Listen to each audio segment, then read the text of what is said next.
Tonight, a grade 6 girl at Ole Kimunke village, Kajiado West in Kajiado County, is pleading to be rescued from the greed of her dad, who they say has partly received a bride price in exchange for her hand in marriage. The 14-year-old has already suffered a stillbirth and is now facing an early marriage in a classic example of what young girls are forced to bear in parts of the country. Agnes Ulu has prepared the harrowing experience of a report on the harrowing experience of the teen in turmoil. When duty calls, under the mystical sky with a balmy atmosphere, our destination is Ole Kimunke village in Kajiado West, Kajiado County.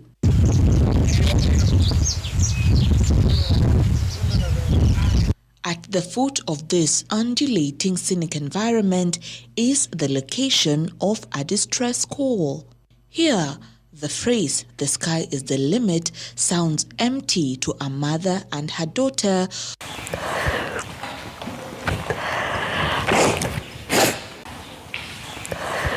who are uncertain of the safety of the 14-year-old girl.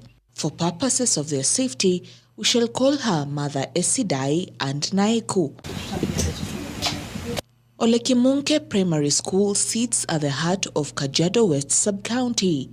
It is a mixed ECD primary and junior secondary day school. We visit on a normal school day.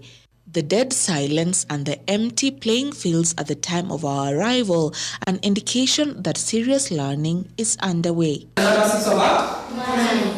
14-year-old Naiko sits calmly in a mathematics class.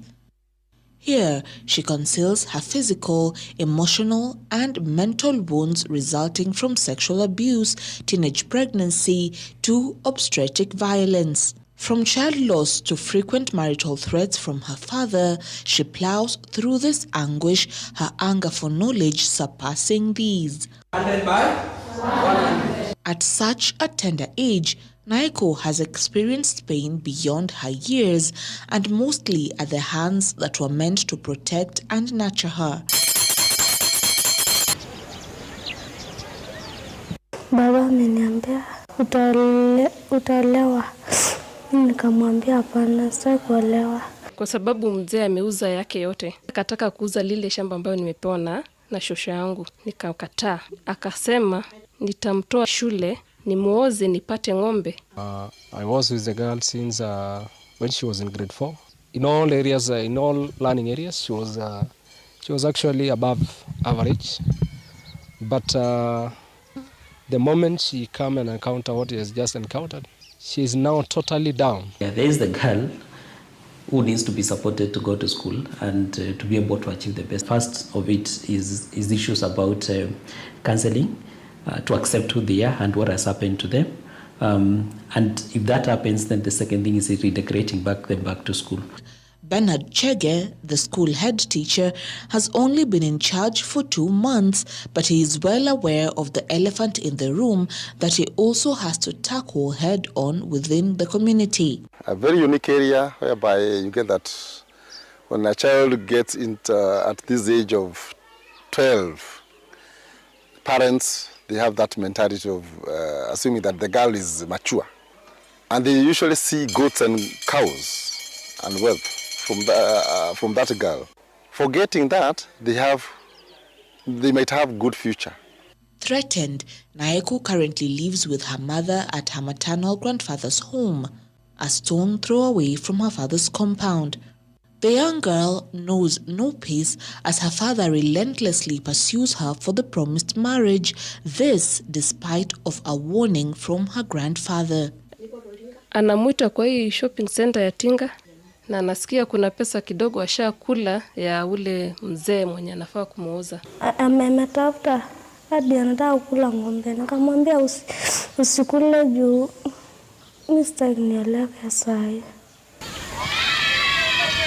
Naiko's future is uncertain, just like that of tens of others at this school. These pupils share a nearly similar predicament. The completion of their educational journey is hinged on the societal needs. boys stand the risk of dropping out of school to herd their family's livestock. Lack of school fees also locks the education door for them. Girls like Naiko, on the other hand, often find themselves leaving school for early marriages. Mtoto akaniambia juzi juu walipatana na baba yake, ningetaka shule ambayo ni boarding ndo baba ache kunionaona kila wakati. Nikamwambia sina uwezo kabisa.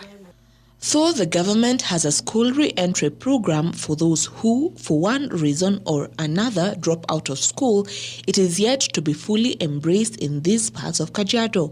We examined school re-entry in the context of adolescent mothers in three counties, and part of those counties are those that are with marginalized and with populations that is more very pastoralist. And there are things that we learned. The guidelines are there, but actually awareness on the ground was very limited. Nataka kusoma, nipite bidii nikuwe daktari. Naeko's plea remains the same, a quest for education and protection from the man who gave her life.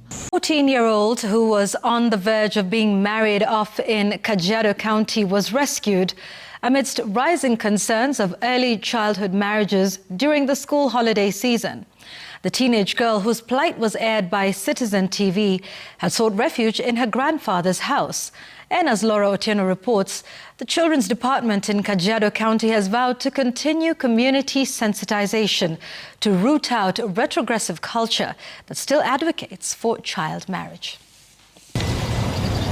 The dusty road that winds up at Ole Kimunke village in Kajiado carried hope.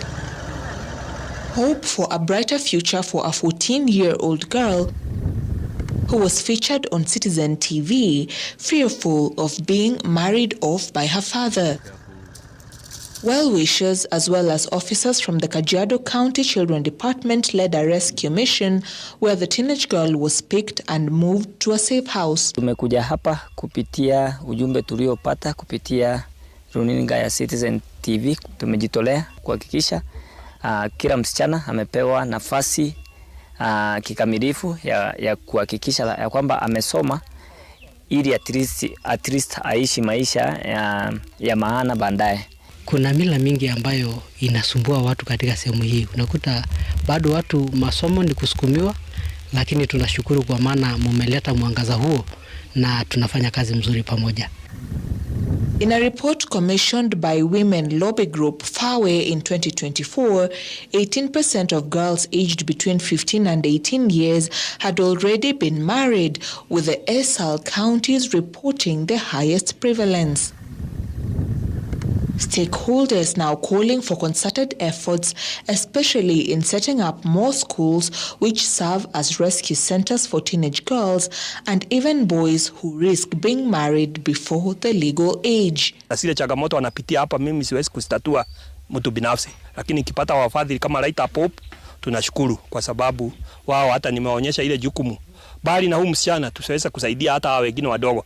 Tuone vile hata wao isikue tu tunatafuta haki ya mmoja, tunawaacha wengine sita wakiagamia. Na nawashukuru sana na naomba Mungu hata wafadhili wengine wajitokeze ili tuweze kusaidia hii jamii. Nataka kusoma nikuwe daktari, nisaidie wazazi wangu na community. Wanataka kunisaidia nisome. Nashukuru. The teenage girl will receive education, mentorship and career guidance.